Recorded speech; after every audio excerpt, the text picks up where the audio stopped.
Wait, of so the they show. brought out food for 12 people as well? They brought out food for 12 people At that 12-person at the table? 12-person table, even though I was alone.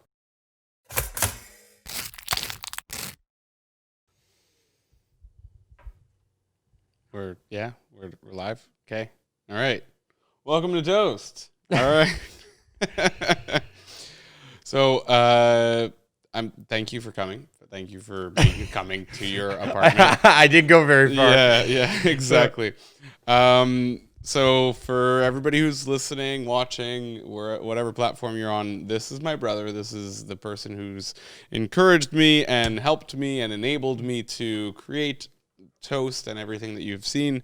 So I owe a lot of it to him, aside from the stories.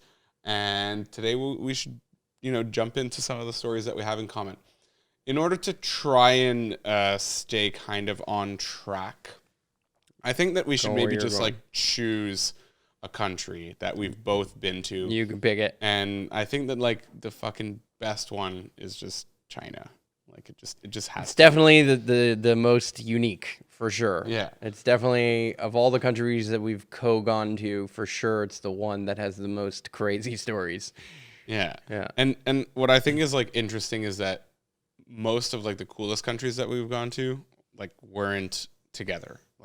Yeah. Like Australia, China, even Italy, whatever it was, Argentina. We've been to so many countries in common, but we never went together aside from family vacations. Or actually, we do have Costa Rica, so maybe we could do a little segment on that. But that deserves its own little episode. But I'd like to just talk about China, overall views. I don't know, man. How was it? What you went in what year? 2010. 2010. So 10 years ago. 10 years ago now. Yeah. Yeah, I mean, China, I think the context that you have to understand for me is that this was my first ever backpacking trip. So I went first to Australia and I was there for 5 weeks. And I went straight from Australia, straight from Sydney, landed in Beijing on an 11-hour flight and knew nothing about anything. I had a Lonely Planet. I didn't have a cell phone. I had bought a camera, a little point-and-shoot camera before I left, but it broke the day I got to China. Okay. So I basically, the world wasn't the way the world is today. I didn't have a laptop. I didn't have anything, really, other than this Lonely Planet. And so it's a very different reality to travel in a foreign country where you do not speak the language. And within minutes, I understood that. Yeah. I mean, for me, I landed, I did not expect that at all. I kind of expected some of it for the most part, but I didn't expect that I couldn't land in Beijing and then say Tiananmen Square and then have them understand what the fuck I was saying. Yeah. Yeah. And I think that it's really interesting because I have some of my stories back in 2011, a year apart, just no cell phone, traveling, just completely blind. And we fucking look at traveling now and it's so easy. I have an app that's an offline map that has all of the restaurants, all of the hostels, all of the fucking things that you need. Everything. And more. Yeah. And they have hiking trails. You could literally be shit out of luck as long as you have this phone and nothing else. You don't even need clothes. You're fine. Yeah. And we were in a completely different ecosystem. And I think that that's really cool. Not the same when I went to China, but and similar Instagram wasn't a thing, so people traveled different too. It wasn't just about the way that we have more information when we travel. It's about the way that we travel to even begin with. Everything I discovered, I mainly discovered through meeting other people and then telling me a story about something, or which kind of like this, or I would read it in the Lonely Planet book. But to reference a book as your tour guide is a very different reality than getting 1,000 perspectives on YouTube videos and then seeing pictures and seeing thousands of hashtags with Instagram photos of different people who took different things.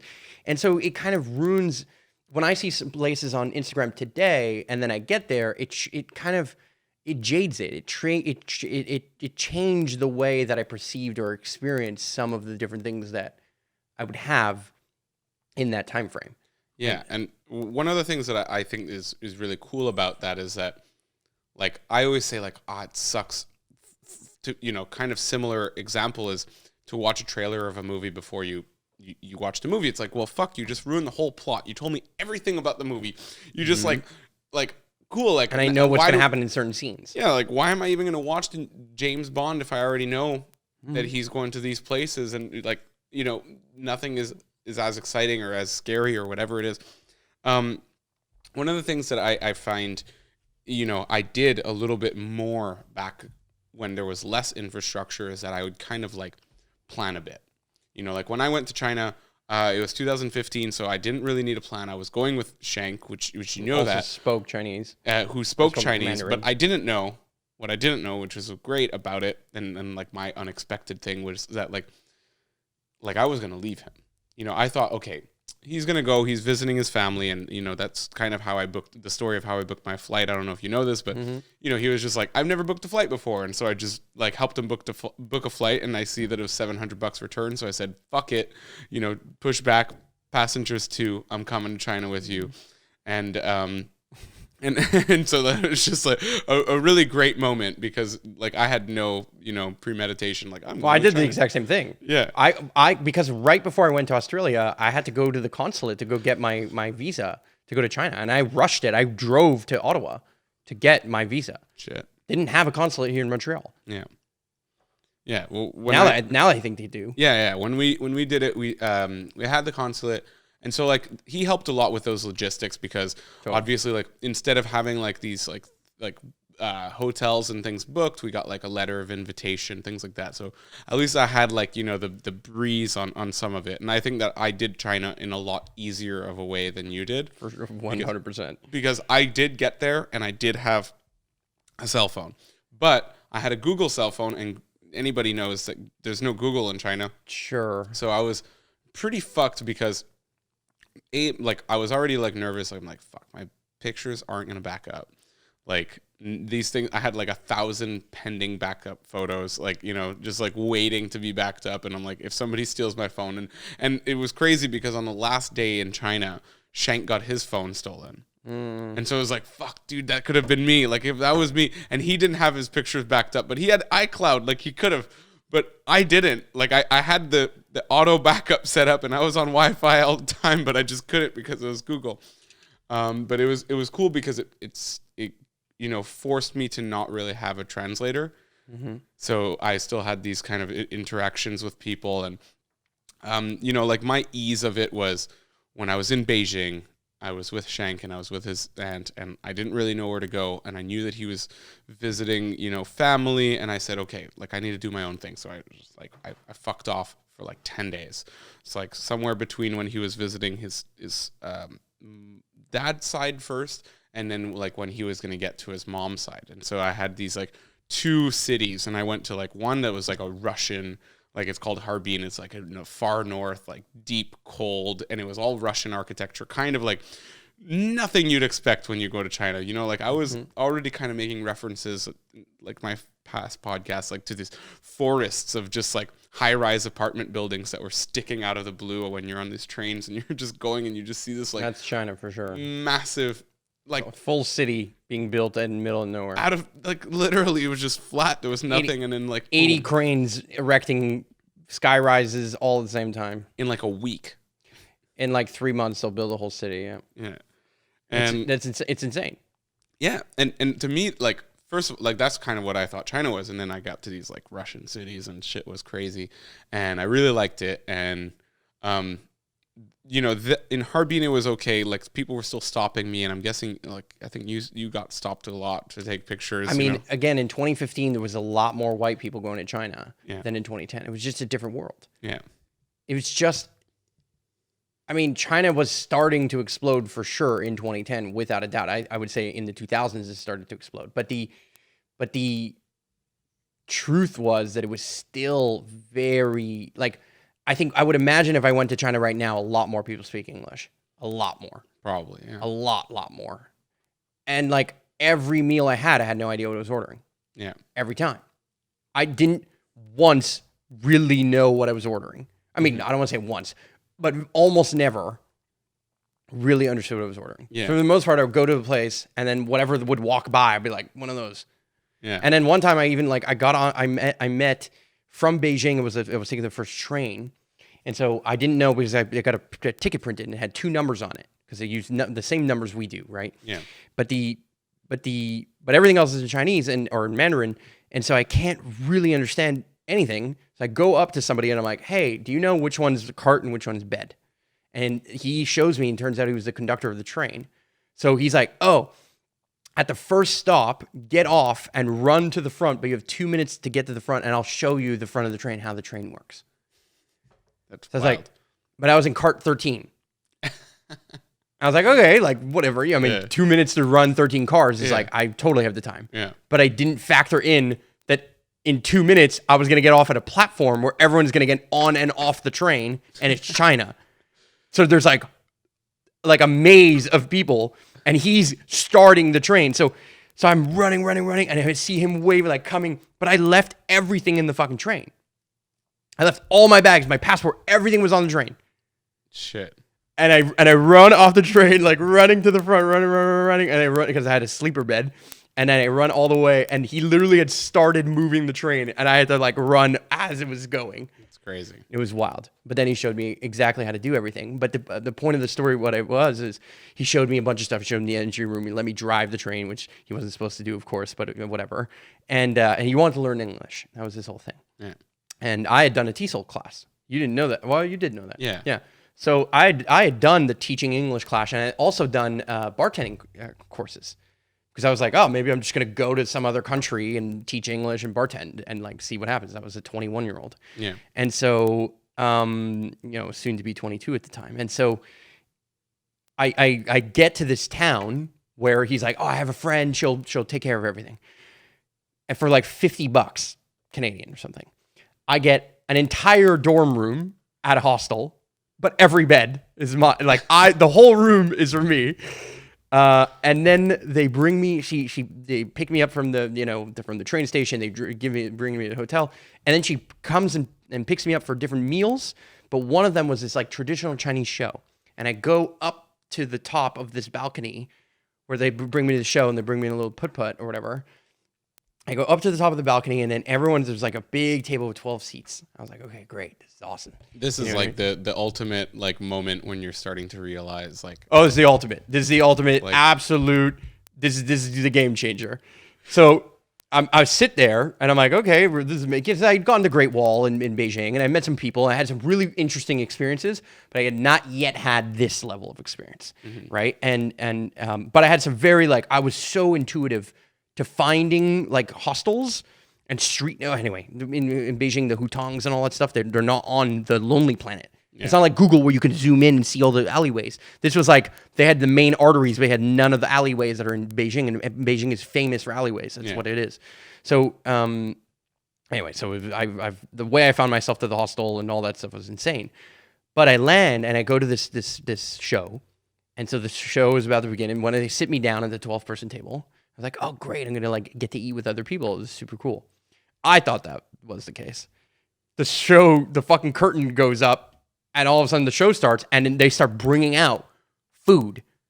And they had booked the entire 12-person meal for me.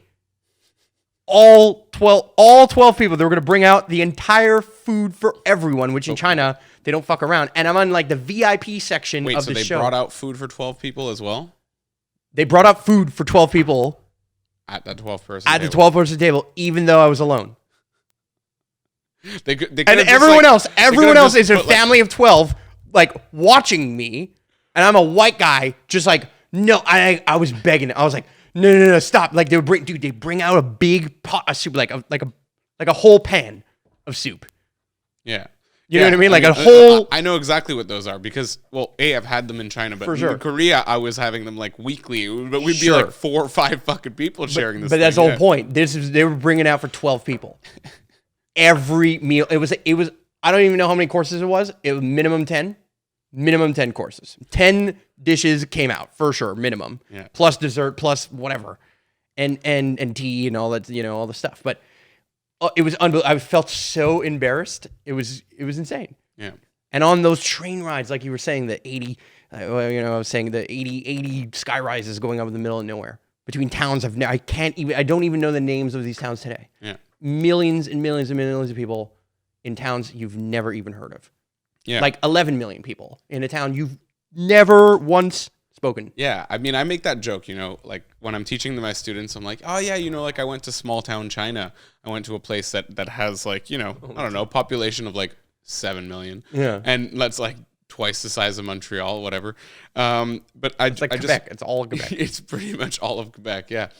And I always found that it was crazy because in China, when I went to like one city in particular, I went to this place called Jilin. And Jilin is the name of a province, and it's also the name of a city. Mm-hmm. And so when I was in the city, like nobody spoke English. It took me like almost 2 hours in a taxi just to get to like any location that I was trying to. Like the taxi rides were like my nightmare in that city, to the point where like I stopped. After the second day, you have to walk. I gave up and I started walking. And I was hoping that I'd find like a bike or scooter rental. I never found it. No. And I just walked my face off. And I just find that Jilin was one of like those authentic experiences that I had, because it was such a place that like when I left and I told people that I went to Jilin, they're like, "Oh, you went to Jilin province? Like it's supposed to be nice." I'm like, "No, I went to Jilin city," and nobody knew where it was. No Chinese people. Even when I met up with Shank later, and I was like, "Yeah, it was crazy." Like I don't know, there was like not so much to see there, but it was really the fact that like, you walk into a restaurant, you have no idea what the fuck you're getting. The menu is Chinese characters on a wall. Yeah, there's no pictures. And I screwed up, because later on I found out, like after Julian experience, I was like, I should learn like a few characters. I should learn like chicken, noodles and chicken and like rice, dumplings and rice. I should learn like these like 5 characters. It won't be too hard to notice them, because they're going to be on all every menu. Yeah. And they won't be together. Yeah, exactly. And so I ended up finding them out later, but that was like, I never learned any of it. But yeah, but that was like, I was on my first week, maybe, I don't know. It was the first week, I think, of 3. And I was just so like lost, and I'd just walk into a restaurant and I'd, they didn't have like pictures on the menus. No, they just had a little cardboard thing. Yeah, and it was on the wall half of the time. And if it wasn't on the wall, they'd give you the cardboard thing or the paper in your hand, but it'd still just be Chinese characters. So I'd point at things and I'd get random things. And what I found out is the best thing to do is you just point at different areas of the list. Yeah. So if they had like the headers, let's say, right? Like, okay, soups, noodles, rice, whatever. Yeah. I would just kind of go one towards the top, one in the middle, and one at the bottom. Yeah, so then you know that you're getting like some sort of... something exotic at the bottom and more expensive, but more exotic. Yeah. Something in the middle that's like, you don't know, it's wild card, and something at the top is probably more basic. Yeah, and also that you could kind of be like assured that they're not going to be the same type of plate. Like if you take number 2 and number 3, yes, like you're probably getting a very similar plate. Yeah, yes. you're going to get like 2 plates of noodles or 2 plates of dumplings or whatever it is. So like I was just going after different stuff, but I would just point. Or I would do like flap my arms and do chicken, but they didn't even understand that. They didn't fully understand those things. Yeah, they really didn't. I went like this. I stuck my nostril up, and I eventually for pig, sorry, not for chicken. But I remember learning the word for chicken and rice and certain words. I ended up getting certain words down that I probably wasn't saying perfectly with the exact vowel accent that they have, specifically in the different provinces, as it changes very drastically, in my opinion. But yeah, I visited a ton of stuff. I was there for 5 weeks.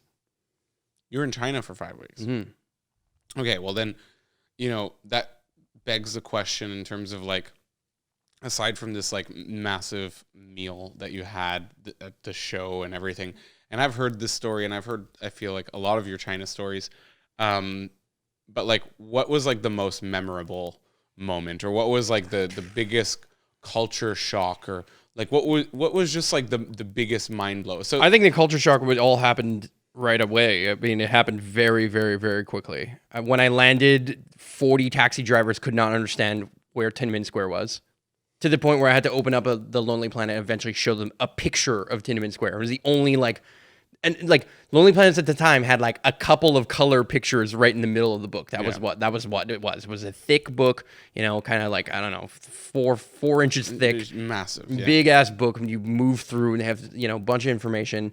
But I say a bunch. It's like, oh, you have between 3 or 4 different hostels to pick from, and here's the price points roughly, and here's what you got to watch out for in this city, and here's what you got to... It's a bunch of information. It's a great information. In text. It's just like straight text. It's text information. It is not maps. It is not images. I mean, there's some maps. They have some basic maps for different cities. Yeah. But, you know, you are navigating in a form of trust that is very intense. And that's what I would say most of my trip to China was this surrender. It was just, I had to trust.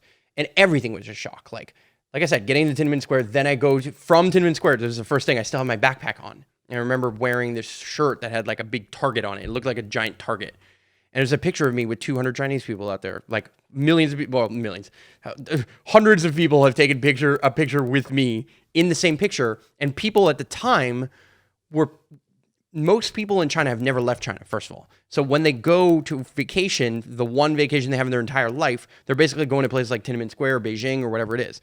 People were paying money to take pictures with me that they were getting printed right as they took the picture so that they can go home with it. Because they didn't have computers, they didn't have cell phones. Yeah. That's wild. Didn't have cell phones. Now China has a cell phone. Everyone has a cell phone in China, for sure. Huawei. They're all, it's super tech. It's like more tech than here. Yeah. And they could pay through. It's not just that. Their metros or their subways are better. Everything is better. Their entire infrastructure is better. Yeah. But the smog, the fact that like one day when I was in Beijing I couldn't see sky rises that were across the street, like I was like, whoa. You look up and I can't even see the top of the building. Yeah. Like in certain moments, like there's a serious amount of people. Watching people get stuffed, literally like people's job when you go to the metro or the subway is that they go and during rush hours, I was going to say, but rush hours, all the hours in China, and their job is literally to pick people up and stuff them into the doors, and then as the doors are closing, they just yank their hand out real fast. Like that's their job. That was their job, and people would like get in position and get tucked and then stuffed into a fucking full fucking metro. And I've been in many of those. Yeah. And then people, when you're walking around, they're always asking you if you can take a picture with you. They're taking pictures of you secretly. Because some people had cell phones and some people had certain things. What's that? I think it's alarm. Somebody's Somebody looking for their phone. Maybe. Well, anyway, so I'll keep sharing the story here. But I mean, the wildest. I don't know whose phone that is. Okay. So the wildest kind of elements here were just the layers and layers and layers of how many people there are everywhere you go, and how many people want to take pictures with you or want to shake your hand or want to learn something about you, and even the capacity for people to one of the biggest things that happens is that like men want to hang out with you when you go to a club or a karaoke because they know that you're going to attract a bunch of people and attention and women. And so they buy you everything, and they have fruit in the clubs all the time, and they drink like fish sometimes, and they're like it's a very interesting culture. And then to constantly not be knowing what you're eating, to constantly turning a corner, have no idea where you're going, to eventually meet somebody who does speak English. And then you're like, wow, okay. Then you go like really deep. And I paid this one girl, I think I paid for a tour or whatever it was. And she was getting paid it was like $300 a month or something, $300 a month Canadian. And I gave her a $50 tip at the end of the day because she had like taught me a ton of stuff. And she was the best speaking English, I'd met, I encountered an actual local at that point, and or one of the best at least. And she brought me to the Terracotta Warrior. She brought me to something I really wanted to understand, what was going on. I gave her a $50 tip. She fucking cried, like full on cried, and like bawled her eyes out, like was so happy.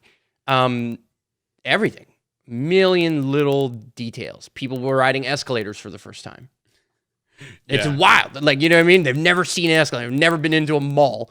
You know what I mean? Like, and then just being approached by so many people all the time. And I watched a World Cup there. At one point, I ended up like in a cafe, and they had a firewall, so I was able to like talk to people back at home. It was like it was very, because I'd have to go on their computers. Again, I didn't have a laptop, Yeah. I didn't have anything.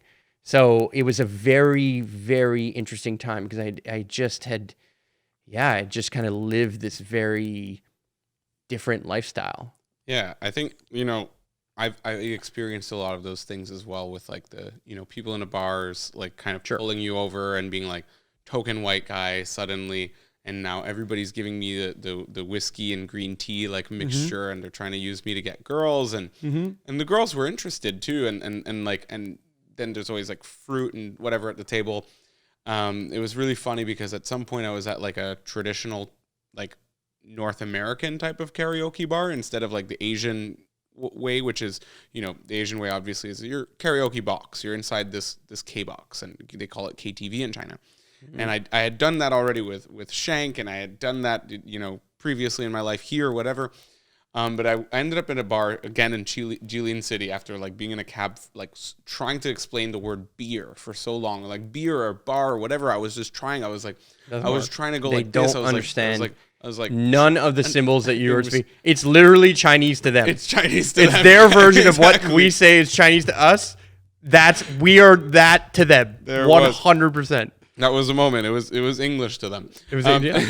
And so, and anyways, and it was really cool because they were like sending me on stages. Like finally, you find a karaoke bar where there's like one karaoke and you sing for the bar, and instead they're like, look at this white guy. There's a white guy in Jilin. So they're like, first of all, I didn't pay a dime the entire night, obviously, and they're just sending me up and they're making me sing like Michael Jackson songs and whatever. And I thought it was hilarious, and I loved it, and it was really interesting, and I was invited and like persistent even the next day to like go visit this doctor that I had met in the hospital, and he was going to show me how hospitals work. They're so persistent. Yeah, and what was interesting that I found was that everybody, and this is like a common thing I think in travel, when people say like, oh, you're going to Mexico, it's dangerous in Mexico, and everyone was telling me the same thing about China, and everyone said that for every place that I've gone since, because now I've been running around for about 5 years.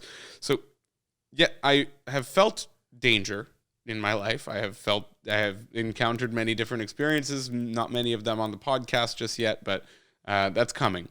But China didn't feel dangerous. Exactly. And that was one of the things is when you were saying that whole thing about surrender, like China was surrender, and I kind of wanted to ask, like, was there any moment where you felt like, I don't know, people were scamming you or ripping you off or something? I mean, people were definitely trying to extract money out of me, 100%. Maybe answer, Jordan, just so they can get their phone.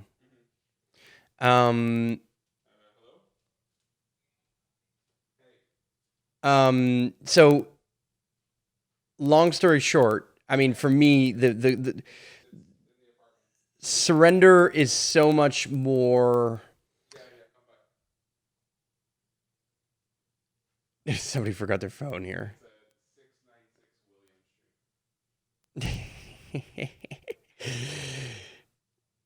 Okay. So some of the biggest surrender. Tell him it's 409. You didn't tell him? We got a call. A certain amount to drive. Okay. Fucking goddamn people leaving their cell phones. So for me, the surrender really happened in certain moments when I like was brought to. Okay, I'll give you a moment. I'm in a random city, can't remember where, and I see monks, like Taoist monks, right? Yeah. And I was like, okay, like they had these like kind of orange roby like garments. It was not all monks, but many monks do. Yeah, they have and so I go up to them and I just wanted to tell them that it was really cool and I wanted to buy one. I was like, oh, like it was so cool, but I was really trying to tell them it was cool, and I was like, oh, where can I get? Curiously in my mind, I wanted to know where I can get one, and so I was like, oh yeah, super cool. And then I thought they understood that I just wanted to buy one of their things, so they brought me to they were like, oh, follow me, follow. Basically, they didn't say follow me, it was just all sign language here. So I follow them, and then they bring me to their van, and then I just get in their van. Shit. Because I was like, okay, maybe they're bringing me somewhere, and they're like, yeah, get in, okay. So I get in their van, and they fucking drive me to their monastery, up in the mountains, Yeah. away from the city that I was staying in, Yeah. with none of my shit. other than whatever I had on my back, right? I had like a small bag. That was it. And I went up and stayed in a monastery for a night. But like, you know what I mean? Like I just ended up at a monastery. I had no concept of how I was going to end up at this place. But then I walked in and they were doing prayers and they kind of fed me and invited me to sit with them and do whatever. And I decided to join in on their prayers. I didn't know what I was doing or what they were saying, but it didn't matter. And that was it. And I just stayed there. And then they showed me a bed, and I stayed. But I didn't know, like, okay, are you going to keep me here? Like, you know what I mean? And at some point I was like, I have to go, like me leave, and then eventually they drove me back to the city and they dropped me off like basically where they picked me up, but it was super wild, and then I had dinners or like certain moments. I mean, I was going from city to city in different scenarios. I went on sleeper buses that was next to like full on cliffs on the side. Yeah. I mean, it's serious there. Like there's roads conditions and some of the scenarios that you put yourself in, and like being in a sleeper bus full with Chinese people, like it's really intense.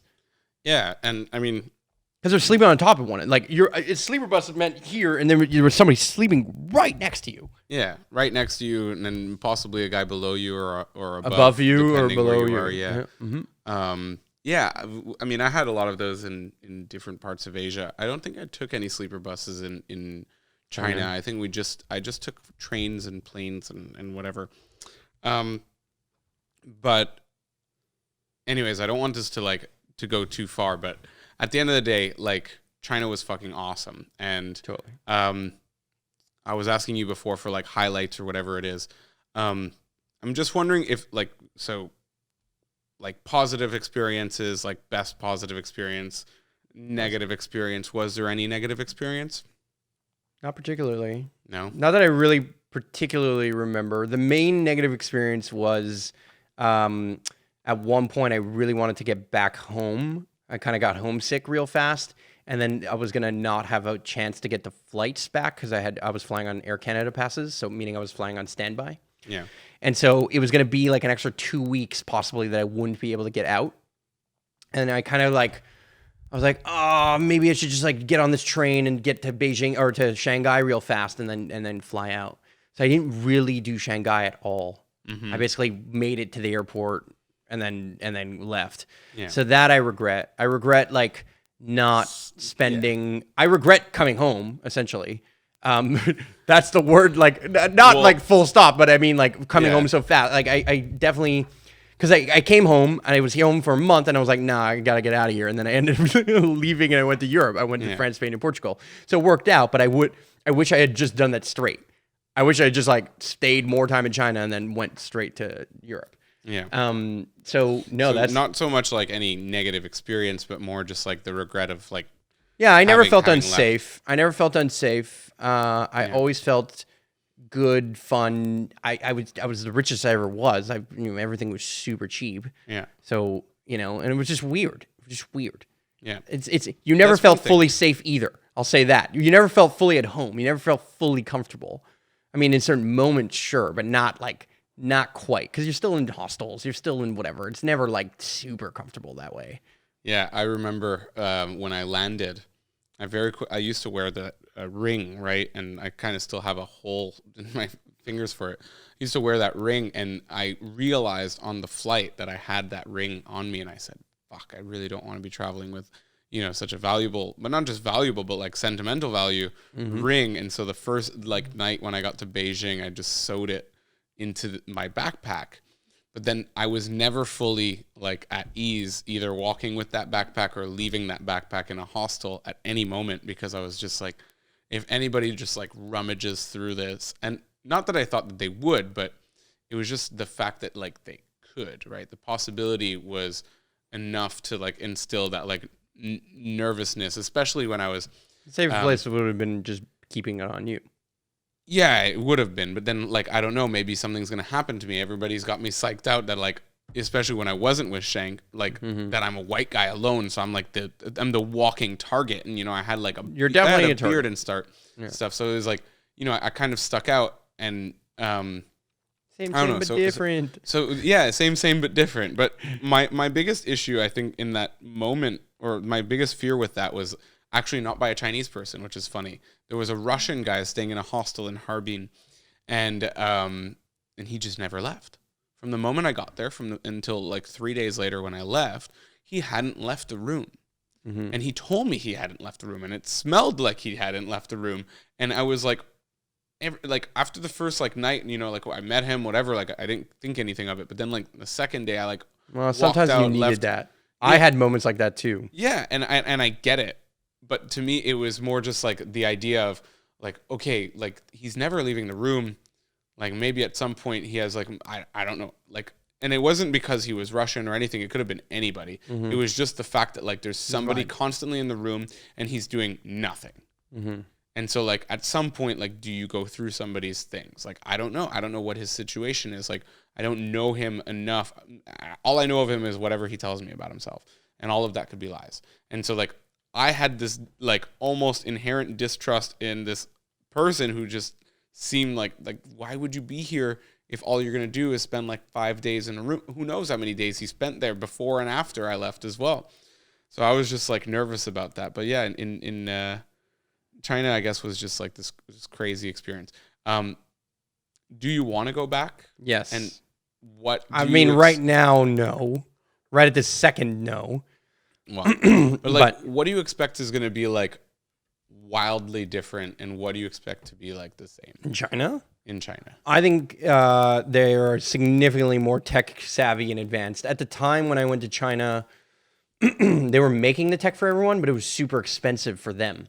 It was weird. It was like buying a camera in China was more expensive than buying a camera in Canada, even though it was made in China. Yeah. That I didn't fully understand, and I would imagine it's different now. Yeah. I would imagine it's very, very different. They have a lot of cheap options, so I'd imagine everyone is teched out now. Whereas, like, I think at the time, I had witnessing people never riding an escalator for the first time. Like, that's probably still possible in China. It was definitely still possible in China, but it's not as common, not nearly as common. Yeah. I think they're way more teched out. I think they speak a lot more English. I think they're a lot more, they've got their shit together a lot more. Well, it's shit together. Define that, right? But they're very coordinated. They've got a lot of financial abundance. There are a lot more cars, I would imagine. And there was a lot of cars to begin with, but I think there was a lot of bikes and a lot of like regular bikes, but also starting like mopeds and that kind of stuff. Yeah. I would imagine now it's like a ton of electric bikes and a ton of, less bicycles, more electric, moped kind of style, more like Vietnam, I would assume. Yeah. Vietnam is still being more on the oil side of things. Yeah, well, Vietnam, I mean, like anybody who's been to Vietnam realizes that there's just like nonstop scooters everywhere. Yeah, but I think in China it's like electric scooters. Yeah. Yeah, so I think it would be drastically different, and I'm different. I'm very, very different. And at the time, I was the most adventurous ever because I had lost all my identities. I was a student basically my entire life, and I was about to graduate. I had sold my business. I had kind of broken up with the longest relationship of my life at the time, which was 2 years. But at a 21-year-old, that's big. You know what I mean? So yeah, it was pretty life-changing for me. I learned storytelling there. I learned visual storytelling there. So to me, the impact that had of like learning that colors and symbols meant things, like, and I knew they meant things before, right? Like I knew that a Red Cross meant hospital, but then to notice that elsewhere, or to notice like different symbols to kind of communicate, some level of like deeper meaning or understanding. Common ground as well. Yeah, and like the use of colors. Like the use of like blue in a particular scenario or green in a particular scenario, like those things had massive impact on the way that people perceive branding even, and like what is being sold to them. Yeah. I mean, it's interesting, and I'll kind of use this as like a nice way to wrap things up. But one of the things that I started falling in love with once I was in China, especially in Shanghai, was green signs were exclusively used in Muslim restaurants. Yes. And so if I wanted to make sure, and not that I wanted to, but like if I wanted to make sure that the place was Muslim run, I would go to a place with a green sign. And I found that out in Shanghai while I was with, Chinese people, because my hostel was filled with Chinese people. And they told me that, and we all went to a Muslim place. They were like, they're whacking the noodles out back, like stretching them and smacking them and stretching them, doing, that Chinese culture. They're just, a Muslim Chinese person who was doing it. And it was really cool because I took that knowledge along with a lot of other knowledge that I gained through like symbols and things that I was asking to kind of like help me navigate the next, few steps of my trip in a little bit more organized and at least like, woke. I was not in that at all. I just followed some of the cool storylines that I was reading in a book. Yeah. And that's really what I was following, and then I ended up those days. Yeah. I miss running around with the Lonely Planet in a way, because when I went to Thailand, Vietnam, even fucking Australia, New Zealand, it's just too easy. We were just kind of running around with this Lonely Planet. We didn't know what was going to happen. We'd get to places, they'd be closed. The whole town would be closed sometimes, and be like, because it's like a holiday and you didn't know. Yeah, exactly. Yeah, I mean that's part of the experience. It's part of the experience. It's a very different experience, and I definitely cherish it. I definitely would love to go back at some point. It is definitely the place I've experienced the most culture shock, and I think it's way more beautiful in many ways than people give it credit for. It's way bigger than people even like fully conceive. Like, it's got very different landscapes all across different regions. Yeah. Feel very, very different, very different foods in different areas. It's not like, you don't going to, it's not like being in Venice Beach, California, and then going and getting General Tao, because that's what Chinese food is. It's very, very culturally different. And there's a reason why we have such massive conversations about East and West. And this, China definitely represents in the biggest way the East, this day and age. And so it's just, definitely worth visiting. Very beautiful. Yeah. All right. Well, thanks for finally, I can't believe I've been recording them all here. I'm at like 40 episodes almost and you haven't been a guest, but thank you for finally being a guest. I like this dynamic of also just like not necessarily telling one story that we have together, but going through a little bit of everything in a country. So, be very happy to do another one with you soon. And it's your podcast. Thanks again. So to you guys, for listening, for watching, for being here, for being interested. My brother has his own podcast. He has online school and all kinds of awesome things. So go follow him, check him out. And thanks again for watching. And toast out.